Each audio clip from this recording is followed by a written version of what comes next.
Praise the lord friends. प्रभु आप सभी को बहुत बहुत आशीषित करें। और आज के सैबथ स्कूल में मैं आपका स्वागत करती हूँ। और ये अध्ययन जो है 2 अप्रैल का है और इसका शीर्षक है पृथ्वी पृथ्वी ग्रह शामिल हो जाती है। जब परमेश्वर ने पृथ्वी की रचना की तो उसने इसे परिपूर्ण बनाया। बाइबल कहती है कि उसने जो कुछ उसने बनाया था उसे देखा और सचमुच वह बहुत अच्छा था। अध्याय 1 और उसकी 31 वर्स में पढ़ना चाहूँगी। यहाँ पे लिखा है 31 वर्स में, तब परमेश्वर ने जो कुछ बनाया था सबको देखा तो क्या देखा कि वह बहुत ही अच्छा है। तथा सांझ हुई, फिर भोर हुआ। इस प्रकार 6वां दिन हो गया। और 6th डे तक सारी क्रिएशन का जो काम है परमेश्वर ने समाप्त किया। और सब कुछ बनाने के बाद परमेश्वर ने देखा कि बहुत अच्छा है। तो सब कुछ बहुत अच्छा बनाया। कहीं भी पाप या बुराई का कोई दाग नहीं था, लेकिन उसने आदम और हव्वा को चुनने की वही आज़ादी दी जो उसने लूसीफर को दी थी। वह स्वर्ग में रोबोट चाहता था, उससे अधिक वह पृथ्वी पर रोबोट नहीं चाहता था। स्वर्गदूत बाय डिफ़ॉल्ट जो है परमेश्वर के वचन में चलते हैं और वो परमेश्वर के जो है आज्ञाकारिता में हमेशा बने रहते हैं। लेकिन परमेश्वर ने मनुष्य को चुनाव का जो है एक जो है ऑप्शन दिया कि वो चुनाव कर सकते हैं अच्छाई और बुराई के बीच में। तो परमेश्वर नहीं चाहता था कि वो एक रोबोट को बनाए। आदम को जब उसने बनाया तो उसको बुद्धि, ज्ञान, समझ भी दी, जिससे कि वो जो है चुनाव करने की शक्ति उसको दी कि वो जो है अपने भविष्य का खुद मालिक हो सकता है। वो अच्छाई को या बुराई को, दोनों में से किसी एक को चुन सकता है। लेकिन अगर वो बुराई चुनता है तो परमेश्वर की उपस्थिति उसके ऊपर जो है नहीं होगी। परमेश्वर से वो दूर हो जाएगा और अंततः वह मृत्यु को जो है हासिल होगा, उसको मृत्यु मिलेगी। वो पाप से जो है, जब पाप में इंसान गिरता है तो बाइबल बताती है कि पाप का जो प्रतिफल है वो मृत्यु है। तो इस तरीके से परमेश्वर ने मनुष्य को बुद्धि दी कि वो चुनाव का उसके पास ऑप्शन था। वास्तव में वह इस स्वतंत्रता को स्पष्ट करने के लिए अपने रास्ते से हट गया। उसने बगीचे में एक पेड़ लगाया और उसे अच्छे और बुरे के ज्ञान का पेड़ कहा। उसने आदम और हव्वा को इसके बारे में बताने का निश्चय किया, क्योंकि वह यह सुनिश्चित करना चाहता था कि वे जानते थे कि उनके पास एक विकल्प है। और परमेश्वर ने आदम और हव्वा को विकल्प दिया चुनने का कि वो परमेश्वर की आवाज़ को सुनेंगे, आज्ञा को मानेंगे, या फिर वो जो है अपने मन की इच्छा पे चलेंगे। इसीलिए जो वृक्ष था वो ज्ञान का जो है वृक्ष कहा गया है बाइबल में। वो ज्ञान का वृक्ष था और भले और बुरे के ज्ञान का वृक्ष था। तो भला और बुरा जो है मनुष्य को पता होता है, लेकिन वो फिर भी अगर वो बुराई को चुनता है तो वो दंडित किया जाएगा। इसमें लिखा है, शैतान पेड़ के पास आया और जब हव्वा वहाँ रुकी तो उसने उससे कहा, तुम निश्चय नहीं मरोगे। और परमेश्वर ने जो उसको आज्ञा दी थी, ये लिखा है अध्याय 2 की 15 से 17 में पढ़ना चाहूँगी। तब यहोवा परमेश्वर ने आदम को लेकर अदन की वाटिका में रख दिया कि वह उसमें काम करे और उसकी रक्षा करे।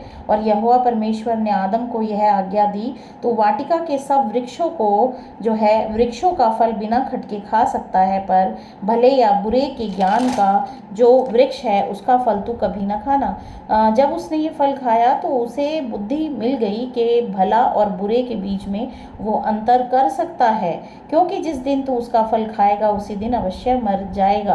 परमेश्वर चाहते थे कि मनुष्य जो है परमेश्वर की आज्ञाकारिता में बना रहे और वो कभी भी जो है उस फल को ना खाए, क्योंकि परमेश्वर को पता था अगर यह उस फल को खा लेगा और इसे भले और बुरे के ज्ञान का जब जो ज्ञान प्राप्त हो जाएगा तो ज्ञान प्राप्त होने के बावजूद भी वो पाप करेगा। शैतान उसे भरमाएगा, क्योंकि शैतान तो झूठ का पिता है। वो उसे भरमाएगा और मनुष्य भरमा जाएगा। इसीलिए अच्छा था मनुष्य के लिए कि वो इस फल को ना खाते और परमेश्वर की आज्ञाकारिता में बने रहते और परमेश्वर की आशीष में बने रहते।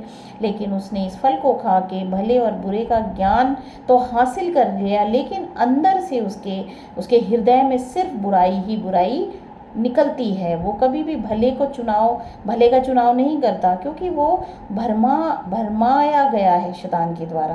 तो परमेश्वर जानता था इस बात को, इसीलिए एक टेस्ट करने के लिए उसने जो है वो उस वृक्ष को लगाया। लेकिन आज्ञाकारिता में अगर आदम चलता तो वो बहुत ही और भी आशीषों में बना रहता और कभी भी वो मृत्यु नहीं पाता। लेकिन उसने इस चुनाव को करके, आज्ञाकारिता को तोड़ के अपने लिए मृत्यु को कमा लिया। परमेश्वर ने कहा क्योंकि जिस दिन तू उसका फल खाएगा उसी दिन अवश्य मर जाएगा।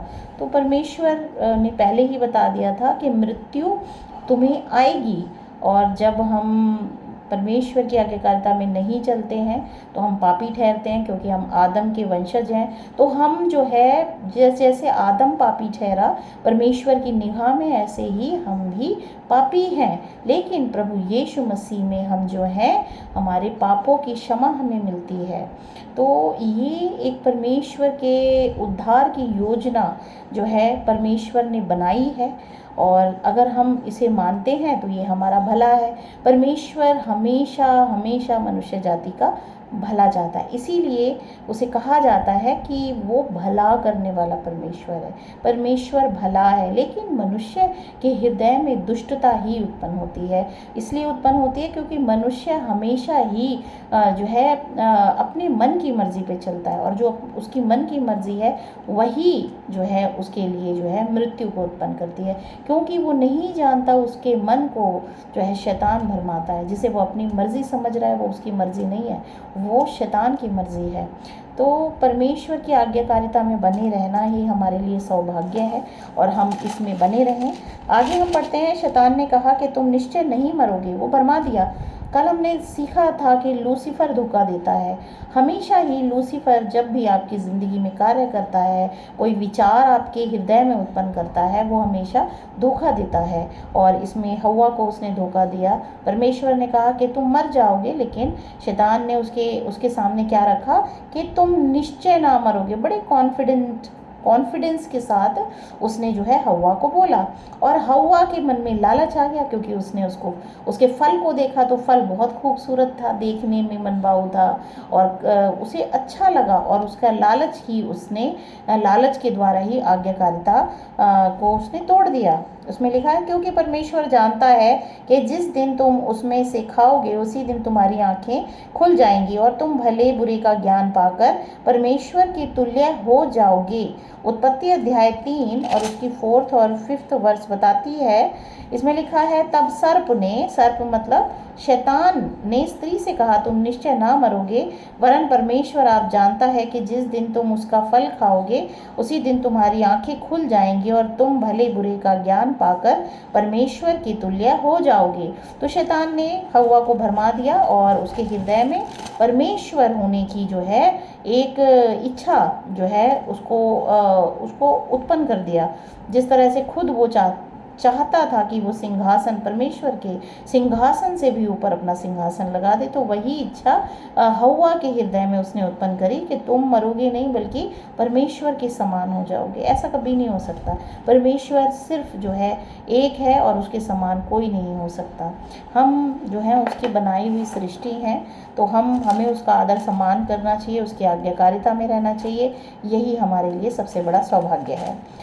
आगे हम पढ़ते हैं, इसमें लिखा, दूसरे शब्दों में, यदि आप इस पेड़ का फल खाते हैं तो आप अस्तित्व के नए क्षेत्र में प्रवेश करेंगे। उसने कहा कि तुम एक नया अस्तित्व, तुम एक नए बन जाओगे, तुम शक्तिमान, तुम बुद्धिमान बन जाओगे। और ये एक लालच था। आप में उत्साह रहेगा, आपको एक ऐसा रोमांच मिलेगा जो आपने पहले कभी नहीं जाना होगा। हव्वा, परमेश्वर आपसे कुछ छुपा रहा है। हव्वा से कहा कि परमेश्वर आपसे कुछ छुपा रहे हैं कि आप जो है अगर इसे खा लोगे तो निश्चय मर जाओगे। तो झूठ बोल रहे हैं परमेश्वर, और वो छिपा रहे हैं क्योंकि वो जानते हैं कि आप उस परमेश्वर के समान हो जाओगे, इसलिए वो मना कर रहे हैं। तो ये एक लालच था जो कि शैतान ने हव्वा को दिया। तो उसने कहा कि नहीं, तुम खा लो इस फल को। आज मनुष्य जाति के मन को भी शैतान ऐसे ही भरमाता है। हमें भी हमारे जीवन में अगर हम परमेश्वर के वचन को ना पढ़ें तो हर एक दिन परमेश्वर के वचन के द्वारा हम जो है जीवित रहते हैं। इसलिए यीशु मसीह ने कहा कि परमेश्वर का वचन जो है वो रोटी है, वो उस रोटी से आप जीवित रहते हो। परमेश्वर के वचन से, तुम रोटी से जीवित नहीं रहते हो। तो परमेश्वर का वचन अगर हम मानते हैं तो हम हमारे अंदर जीवन आता है, लेकिन शैतान भरमाहट लाके हमें मृत्यु की तरफ धकेलता है। तो आज हम अपने मन की इच्छाओं में ना चलें, बल्कि परमेश्वर की आज्ञाकारिता में चलें, क्योंकि वहीं से हमारे लिए जो है आशीष उत्पन्न होगी। जब हव्वा और बाद में आदम ने यह चुनाव किया तो उन्होंने एक दरवाज़ा खोला जिसे परमेश्वर हमेशा के लिए बंद रखना चाहता था। उन्होंने अपने लिए खुद ही विपत्ति को बुलाया, उस फल को खा के, उस पाप को करके। यह पाप का द्वार था, पीड़ा, हृदयाघात, बीमारी और मृत्यु का द्वार था। रोमियो अध्याय 3 की 23 और रोमियो 5 की 12 के साथ उत्पत्ति 3:1-3 पढ़ें। 3:1-3 अध्याय उत्पत्ति और उसके 1-2-3 में लिखा है मनुष्य के पापी हो जाने का वर्णन। मनुष्य का पापी हो जाने का वर्णन जो इसमें दिया है कि कैसे मनुष्य पापी बन गया। तो इसमें लिखा है, यहोवा परमेश्वर ने जितने बनेले पशु बनाए थे उन सब में सर्प सबसे बड़ा धूर्त था। उसने स्त्री से कहा, क्या सच है कि परमेश्वर ने कहा है तुम इस वाटिका के वृक्ष के फल को न खाना? स्त्री ने सर्प से कहा, इस वाटिका के वृक्षों के फल हम खा सकते हैं, पर जो वृक्ष वाटिका के बीच में है उसके फल के विषय में परमेश्वर ने कहा है कि तुम इसे ना खाना और जब इसको और ना इसको छूना, नहीं तो मर जाओगे। और हम देखते हैं अध्याय रोमन्स की किताब और उसका अध्याय 3 उसका 23 में बताता है, 3 की 23 में बताता है, इसीलिए कि सबने पाप किया है और परमेश्वर की महिमा से रहित हैं। क्योंकि हम आदम के ही संतान हैं, इसीलिए हम भी पापी इंसान हैं और हम परमेश्वर की महिमा से रहित हैं। रोमियो 5:12 बताता है, आदम के द्वारा मृत्यु आई है, उसी तरह से यीशु मसीह के द्वारा जीवन आया है। इसीलिए जैसा एक मनुष्य के द्वारा पाप जगत में आया और पाप के द्वारा मृत्यु आई, और इस रीति से मृत्यु सब मनुष्यों में फैल गई क्योंकि सबने पाप किया। यहाँ पे हम देखते हैं कि हमने सबने पाप किया क्योंकि हम आदम की संतान हैं, और लेकिन प्रभु यीशु मसीह परमेश्वर की योजना है, उद्धार की योजना है, जो कि इस संसार पे प्रकट की गई है कि हम जब प्रभु यीशु मसीह में बने रहते हैं, उसके वचन में, उसके विश्वास में बने रहते हैं, तो हम जो है परमेश्वर की धार्मिकता को जो है हासिल कर सकते हैं। तो इन पदों में क्या समानता है? संपूर्ण मानव जाति को पीड़ित करने वाले पाप के अंतिम परिणामों का वर्णन करें। अंतिम परिणाम यही था, पाप में हमेशा मृत्यु उत्पन्न होती है पाप से, लेकिन परमेश्वर की योजना के अगर तहत हम चलते हैं तो हम अनंत जीवन प्राप्त कर सकते हैं। इसके मूल में पाप परमेश्वर के प्रति विद्रोह है, और जो है जब भी मनुष्य पाप करता है तो वो परमेश्वर के प्रति विद्रोह में वो काम करता है। जिस तरह से स्वर्ग में लूसीफर उसके स्वर्गदूतों ने जो है परमेश्वर के विरोध में कार्य किया, उसी तरह से मनुष्य भी जब परमेश्वर की जो 10 आज्ञाएं हैं उनको तोड़ते हैं तो वो परमेश्वर के प्रति विद्रोह होता है और वो पाप उत्पन्न होता है। और पाप से और आज्ञाएं जो हैं वो पहचान कराती हैं पाप की। जब हम उन आज्ञाकारिता से भटक जाते हैं तो हम पाप करते हैं और मसीह की तरफ हम जा सकते हैं, क्योंकि मसीह के द्वारा जो है धार्मिकता हम प्राप्त कर सकते हैं, पापों की क्षमा प्राप्त कर सकते हैं। इस तरह से परमेश्वर ने एक रास्ता हमारे लिए बनाया है कि हम पापी मनुष्य जो है परमेश्वर की धार्मिकता को प्राप्त करें, अन्यथा हम तो जिंदगी भर बिना परमेश्वर की आज्ञाकारिता के पाप ही करते हैं। पाप हमें परमेश्वर से अलग करता है, बिल्कुल परमेश्वर की उपस्थिति दूर हो जाती है। जहाँ पाप है, जहाँ अनाज्ञाकारिता है, वहाँ परमेश्वर की उपस्थिति हो ही नहीं सकती। क्योंकि परमेश्वर जीवन का स्रोत है, परमेश्वर से अलगाव मृत्यु की ओर ले जाता है। यह चिंता, हताशा, बीमारी और रोग को भी जन्म देता है। हमारी दुनिया में पीड़ा अंततः पापग्रस्त ग्रह पर रहने का परिणाम है। इसका मतलब निश्चित रूप से यह नहीं है कि हर बार जब हम कष्ट सहते हैं तो हमने पाप किया है। इसका मतलब यह है कि हम में से हर कोई इस ग्रह पर रहने से प्रभावित होता है। इवन हम इस ग्रह पे रहते हैं तो यहाँ जो है हम प्रभावित होते हैं पाप से, और हम जब दूसरों को देखते हैं कि वो ये कर रहे हैं, लेकिन जब हम देखते हैं ये पाप है, लेकिन हाँ वो फिर भी करते हैं तो हम भी उनके व्यवहार से प्रभावित होते हैं और लोग पाप करने लग जाते हैं एक दूसरे को देख के। उत्पत्ति 3:15, लेवी व्यवस्था 5 अध्याय और यूहन्ना 1:29। इसमें हम पढ़ते हैं, यूहन्ना 1:29 बताता है, परमेश्वर का मेमना। दूसरे दिन उसने यीशु को अपनी ओर आते देखकर कहा, देखो यह परमेश्वर का मेमना है जो जगत का पाप उठा ले जाता है। यहाँ पे हम देखते हैं परमेश्वर का मेमना जो है प्रभु यीशु मसीह हैं, जो पाप बलि के लिए जो है वो दिया गया है इस संसार के लिए।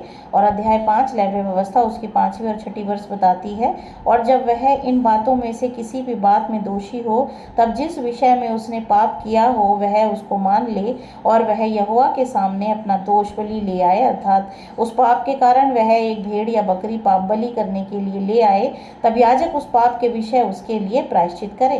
तो जो है प्रभु यीशु मसीह हमारे याजक हैं और वो एक मेमना है जो कि जगत का पाप उठा ले जाता है। उत्पत्ति अध्याय 3 और उसकी 15 वर्ष मैं पढ़ना चाहूँगी।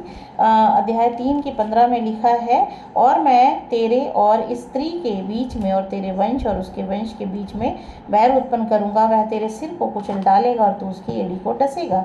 यहाँ पे प्रभु यीशु मसीह ने पाप का सर कुचल दिया है और परमेश्वर की धार्मिकता को हर एक मनुष्य के लिए खोल दिया है। तो हम जो है जीवन प्राप्त कर सकते हैं प्रभु यीशु मसीह में, और प्रभु यीशु मसीह का मैं धन्यवाद करती हूँ कि मनुष्य के लिए उसने अनंत जीवन की आशा को इस संसार पे दिया है। तो प्रभु हम सभी को आशीष दें, लगातार आप अध्ययन करें जिससे कि आप परमेश्वर के ज्ञान को प्राप्त करें और आप जो है शैतान की भरमाहट से बचे रहें, और प्रभु आपको बहुत बहुत आशीषित जीवन दें। प्रभु यीशु मसीह की दया और करुणा हम सभी पे बनी रहे।